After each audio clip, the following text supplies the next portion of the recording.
Hello everyone. Daily current affair series में आज हम लोग देखेंगे 1 से 3 मई 2024 के करंट अफेयर। तो आते हैं आज के पहले करंट अफेयर पे। और हाँ, चैनल को सब्सक्राइब जरूर कर ले। भारतीय नौसेना की किन 2 महिला अधिकारियों ने भारतीय नौसेना नौकायन पोत INSV तारिणी पर लगभग 2 महीने के ट्रांस ओशनिक अभियान को सफलतापूर्वक पूरा करके इतिहास रचा? आपके पास ऑप्शन है, ऑप्शन डिलना के और रूपा ए, ऑप्शन बी है Pragati Chauhan and Reshma Kumari, option C है रेशमा खातून और प्रिया चौहान, ऑप्शन डी है इनमें से कोई भी नहीं। सही आंसर यहाँ पे क्या होगा? ऑप्शन है आपका यहाँ पे सही आंसर होगा डिलना के एंड रूपा ए। भारतीय नौसेना की किन 2 महिला अधिकारियों ने भारतीय नौसेना नौकायन पोत INSV तारिणी पर लगभग 2 महीने के ट्रांस ओशनिक अभियान को सफलतापूर्वक पूरा करके इतिहास रचा? तो ऑप्शन ए आपका यहाँ पे सही आंसर हो जाएगा डिलना के और रूपा ए। अगले क्वेश्चन पे आते हैं। खाद्य संकट पर वैश्विक report, global report on food crisis 2024 जो हाल ही में खबरों में है, किस संगठन द्वारा प्रति वर्ष तैयार की जाती है?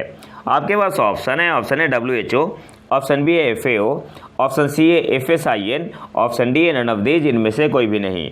सही आंसर यहाँ पे क्या होगा? ऑप्शन सी आपका यहाँ पे सही आंसर हो जाएगा FSIN। खाद्य संकट पर वैश्विक report, global report on food crisis 2024 जो हाल ही में खबरों में है, किस संगठन द्वारा प्रति वर्ष तैयार की जाती है? तो ऑप्शन सी आपका यहाँ पे सही आंसर होगा FSIN के द्वारा। और FSIN का मतलब क्या हुआ? Food security information network. तो ये आपको याद रखना है, FSIN stands for food security information network. अच्छा, इस रिपोर्ट में क्या है? लगभग 282 मिलियन लोग फेस कर रहे हैं high level of acute food insecurity. लगभग 282 मिलियन लोग क्या फेस कर रहे हैं? High level of acute food insecurity. तो ये पॉइंट आपको याद रखना है और डाटा याद रखना है, लगभग 282 मिलियन लोग। इसके अलावा जो आपका global report on food crisis है, ये आपका प्रतिवर्ष तैयार किसके द्वारा किया जाता है? FSIN के द्वारा, फूड सिक्योरिटी इंफॉर्मेशन नेटवर्क के द्वारा, और लॉन्च किया जाता है by the global network against food crisis, जो कि क्या है? मल्टी स्टेक होल्डर इनिशिएटिव है, जिसमें आपका इंक्लूड है united nation agency, european union, the union states agency for international development and non governmental agency working to tackle food crisis. ठीक है, तो आपको याद क्या क्या रखना है यहाँ पे? सबसे पहले global report on food crisis 2024 किस संगठन द्वारा प्रति वर्ष तैयार किया जाता है? तो FSIN के द्वारा। FSIN का मतलब क्या हुआ? Food security information network. इस रिपोर्ट में क्या है? लगभग 282 मिलियन लोग फेस कर रहे हैं high level of acute food insecurity. इसके अलावा इसको लॉन्च किया जाता है, लॉन्च किसके द्वारा किया गया है? Global network against food crisis, जो कि मल्टी स्टेक होल्डर इनिशिएटिव है। इसमें आपका इंक्लूड है united nation agency, european union, united states agency for international development and non governmental agency working to tackle food crisis. इसके अलावा यहाँ पे जो इम्पोर्टेंट पॉइंट आपको देखना है, सबसे ज़्यादा किस देश के लोग फेस कर रहे हैं? तो डेमोक्रेटिक रिपब्लिक ऑफ कॉन्गो 2023 की बात हो रही है। इसके बाद नाइजीरिया, फिर सूडान, फिर अर्जेंटीना, फिर इथोपिया, फिर यमन, फिर Syrian Arab Republic, Bangladesh, Pakistan और म्यांमार। तो ये आपको याद रखना, सबसे ज़्यादा democratic Republic of the Congo. अगले क्वेश्चन पे आते हैं।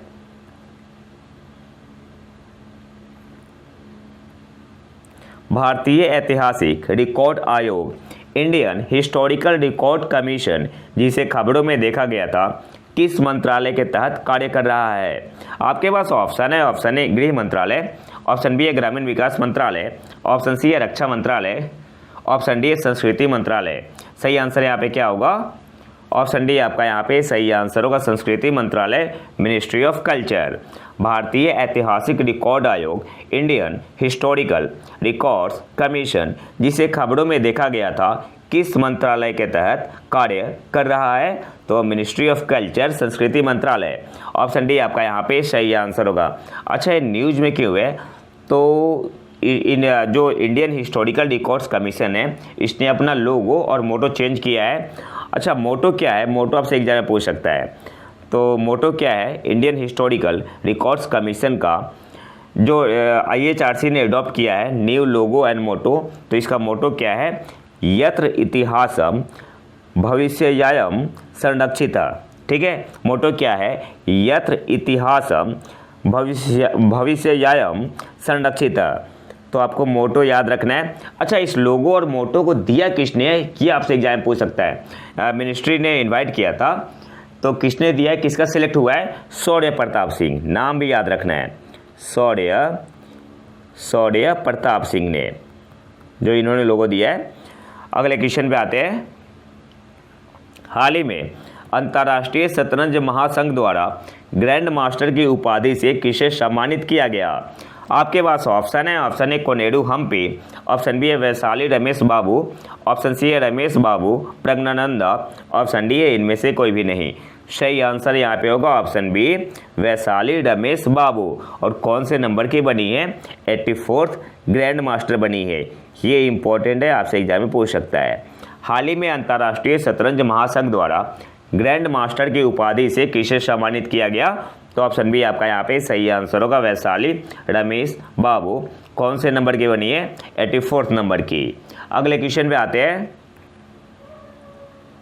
सरकार ने ओवर द काउंटर OTC दवाओं की एक सूची को अंतिम रूप देने के लिए स्त्री रोग विशेषज्ञों की एक 3 सदस्यीय समिति का गठन किया है, जो डॉक्टर के पर्चे की आवश्यकता के बिना सामान्य दुकानों पर बिक्री के लिए उपलब्ध होगी।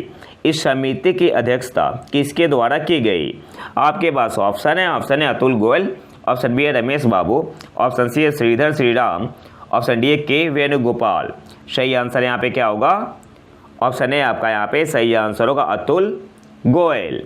सरकार ने ओवर द काउंटर दवाओं की एक सूची को अंतिम रूप देने के लिए स्त्री रोग विशेषज्ञों की एक 3 सदस्यीय समिति का गठन किया है, जो डॉक्टर के पर्चे की आवश्यकता के बिना सामान्य दुकानों पर बिक्री के लिए उपलब्ध होगी। इस समिति की अध्यक्षता किसके द्वारा की गई? तो ऑप्शन है आपका यहाँ पे सही आंसर होगा अतुल गोयल। अगले क्वेश्चन पे आते हैं। हाल ही में भारतीय कुश्ती महासंघ के एथलीट आयोग के अध्यक्ष के रूप में किसे चुना गया? आपके पास ऑप्शन है। ऑप्शन है योगेश्वर दत्त, ऑप्शन बी है KD जाधव, ऑप्शन सी है नरसिंह यादव, ऑप्शन डी है जैसा। सही आंसर क्या होगा? ऑप्शन सी आपका यहाँ पे सही आंसर होगा नरसिंह यादव। हाल ही में भारतीय कुश्ती महासंघ के एथलीट आयोग के अध्यक्ष के रूप में किसे चुना गया? तो ऑप्शन सी आपका यहाँ पे सही आंसर होगा नरसिंह यादव। अगले क्वेश्चन पे आते हैं। किस अंतरिक्ष एजेंसी ने अंतरिक्ष प्रणोदन स्पेस प्रोपल्सन के लिए सौर ऊर्जा के उपयोग में एक महत्वपूर्ण क्षण को चिन्हित करते हुए उन्नत समग्र सौर cell system advanced composite solar cell system launch किया है? ये आपका एक स्पेसक्राफ्ट है। आपके पास ऑप्शन है। ऑप्शन है नासा, ऑप्शन बी है जाक्सा, ऑप्शन सी है ESA, ऑप्शन डी है इसरो। सही आंसर यहाँ पे क्या होगा? ऑप्शन है आपका यहाँ पे सही आंसर होगा नासा।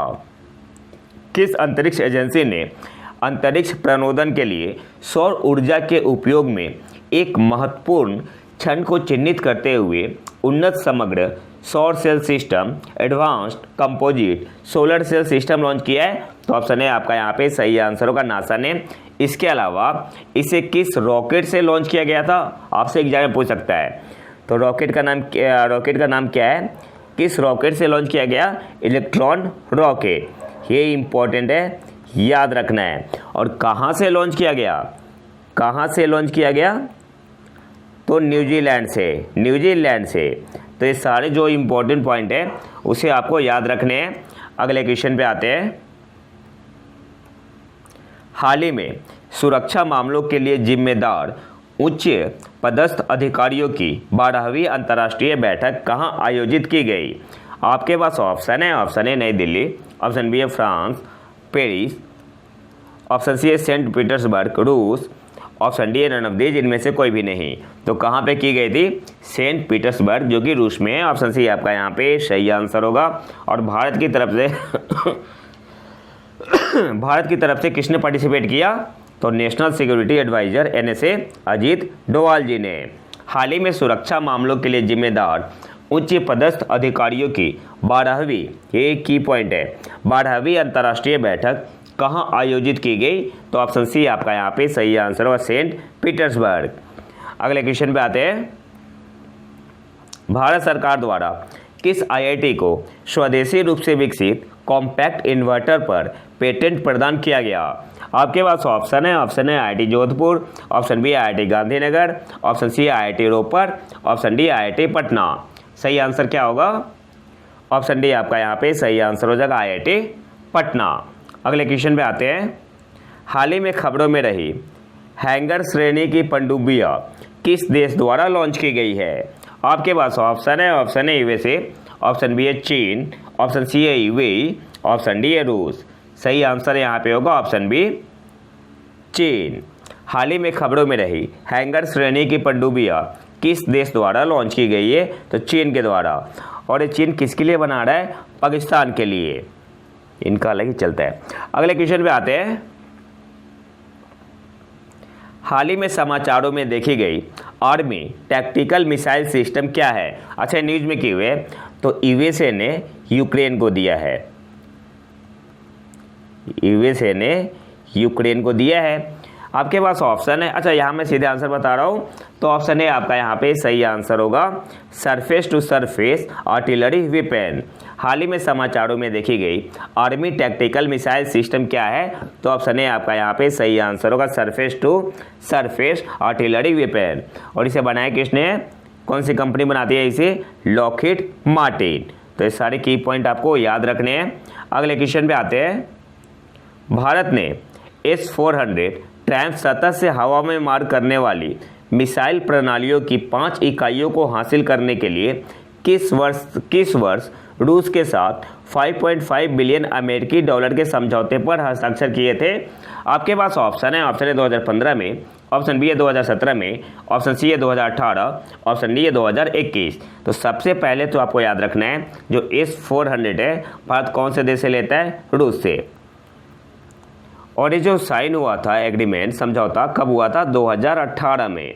ऑप्शन सी आपका यहाँ पे सही आंसर होगा, अक्टूबर 2018 में। भारत ने S-400 ट्रैम्प सतह से हवा में मार करने वाली मिसाइल प्रणालियों की 5 इकाइयों को हासिल करने के लिए किस वर्ष रूस के साथ 5.5 बिलियन अमेरिकी डॉलर के समझौते पर हस्ताक्षर किए थे? तो अक्टूबर 2018 में। ऑप्शन सी आपका यहाँ पे सही आंसर होगा। अगले क्वेश्चन में आते हैं। भारत में सबसे हल्की बुलेट प्रूफ जैकेट किसने विकसित की है? आपके पास ऑप्शन है DRDO, ऑप्शन बी है पिक्सेल, ऑप्शन सी है HAL, ऑप्शन डी है BEML। सही आंसर क्या होगा? ऑप्शन है आपका यहाँ पे सही आंसर होगा DRDO। DRDO की लेबोरेटरी है जिसे बोलते हैं DMSRDE, जो कि कानपुर में है, इसने बनाया है। ठीक है, तो ऑप्शन में हो सकता है DRDO ना दे, क्या दे दे? DMSRDE। और DMSRDE का मतलब क्या हुआ? Defence material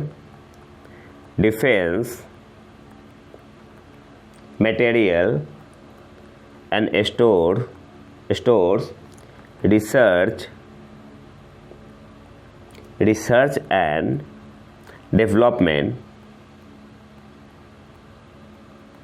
development establishment.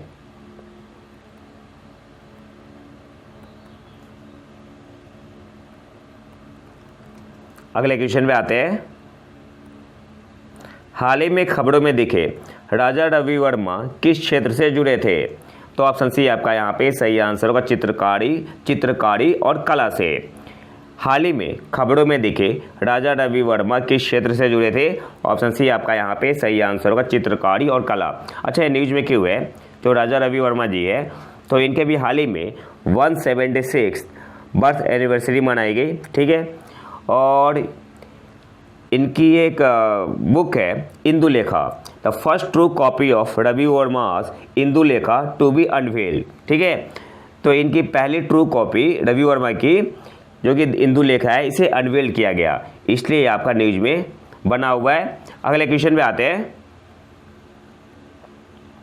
हर्षित कुमार जिन्होंने हाल ही में 21वीं अंडर 20 एशियाई एथलेटिक्स चैंपियनशिप 2024 में स्वर्ण पदक जीता, किस खेल से संबंधित है?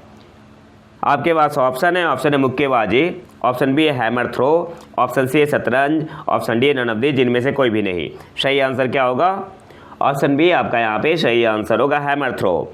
हर्षित कुमार जिन्होंने हाल ही में 21वीं अंडर 20 एशियाई एथलेटिक्स चैंपियनशिप 2024 में गोल्ड मेडल जीता, किस खेल से संबंधित है? तो ऑप्शन बी आपका यहाँ पे सही आंसर हो जाएगा हैमर थ्रो से। अब यहाँ से जो इम्पोर्टेंट पॉइंट है वो देख लेते हैं। भारत ने 7 गोल्ड मेडल जीते, 7 गोल्ड, 11 सिल्वर और 11 ब्रोंज, ठीक है। और भारत कौन से रैंक पे रहा था? तो भारत तीसरे स्थान पे रहा, ठीक है। जहाँ जहाँ मैं एरो दे रहा हूँ मतलब आपको याद रखना है, भारत इसमें कौन से स्थान पे रहा? तीसरे स्थान पे। जो एशियन अंडर 20 एथलेटिक्स चैंपियनशिप हुआ 2024, और ये हुआ कहाँ पे? दुबई में। कहाँ पे हुआ? दुबई में, जो कि यूएई में है। इसके अलावा टॉप पे कौन है? टॉप पे था आपका रिपब्लिक ऑफ चाइना, और हालांकि सबसे ज़्यादा मेडल जीता है इंडिया ने, लेकिन गोल्ड चाइना ने जीता है 15 गोल्ड, ठीक है। अब यहाँ से कुछ इंपॉर्टेंट नाम देख लेते हैं जो 7 लोगों ने गोल्ड जीता है। आपसे एग्जाम में पूछ सकता है कि उनका संबंध किस खेल से है, ऐसे एग्जाम में क्वेश्चन आ सकता है। तो दीपांशु शर्मा, इनका संबंध है जैवलिन थ्रो में। Harshit Kumar hammer throw, Anurag Singh Kaler men's shot put, Ekta De steeplechase, Pawan Nagraj ही लॉन्ग जंप से इनका संबंध है। Ranveer Kumar Singh steeplechase. इसके अलावा अनुष्का दत्तात्रेय कुंभार, कनिष्ठा तीना मारिया देवाशेखर, ये लंबा नाम है, साई संगीता डोडला और चंद्रमौल साबू, ये वुमेन्स रिले से, ठीक है। 4x400 मीटर रिले से इनका संबंध है और इन्होंने गोल्ड जीता है। हालांकि ये इंपॉर्टेंट नहीं है, आपको बाकी आपको याद रखना है, ठीक है, कि किनका संबंध किस खेल से है, ये बस आपको याद रखना है। अगले क्वेश्चन पे आते हैं। भारत की हरित वित्त पोषण की बढ़ती आवश्यकता को संबोधित करने के लिए पृथ्वी दिवस पर अपने जलवायु रणनीति 2030 दस्तावेज का अनावरण किसने किया? आपके पास ऑप्शन है, option A RBI, option B है नीति आयोग, ऑप्शन सी है सिडबी, ऑप्शन डी है नाबार्ड। सही आंसर यहाँ पे होगा ऑप्शन डी नाबार्ड ने। नाबार्ड का मतलब क्या हुआ? National bank for agriculture and rural development. Bharat के हरित वित्त पोषण की बढ़ती आवश्यकता को संबोधित करने के लिए पृथ्वी दिवस पर अपने जलवायु रणनीति 2030 दस्तावेज का अनावरण किसने किया? नाबार्ड ने। ऑप्शन डी आपका यहाँ पे सही आंसर होगा। अब इसमें कुछ इंपॉर्टेंट पॉइंट है, उसे देख लेते हैं। भारत को हरित वित्त पोषण के लिए 2030 तक, देखो की पॉइंट क्या है, एक सब की पॉइंट है 2030 तक 2.5 ट्रिलियन डॉलर से अधिक की कुल संचयी राशि तक पहुंचने के लिए सालाना लगभग कितने बिलियन डॉलर की आवश्यकता है? तो आंसर क्या होगा? 170 बिलियन डॉलर की आवश्यकता है। इसके अलावा 2019-20 तक भारत ने हरित वित्त पोषण में लगभग कितने रुपये जुटाए? तो 49 बिलियन डॉलर। ये सारे इंपॉर्टेंट पॉइंट हैं। और चेयरमैन कौन है नाबार्ड के? साजी केवी। अगले क्वेश्चन पे आते हैं। प्लास्टिक प्रदूषण पर एक अंतर्राष्ट्रीय कानूनी रूप से बाध्यकारी संधि विकसित करने के लिए अंतर सरकारी वार्ता समिति इंटर गवर्नमेंटल निगोशिएटिंग कमेटी, यहाँ पे अंतर सरकारी वार्ता समिति को इंग्लिश में क्या बोलेंगे? इंटर गवर्नमेंटल निगोशिएटिंग कमेटी का चौथा सत्र हाल ही में किस शहर में शुरू हुआ? शॉर्ट में इसे बोलते हैं आईएनसी। शॉर्ट में इसे क्या बोलते हैं? आईएनसी। और आईएनसी का मतलब क्या हुआ?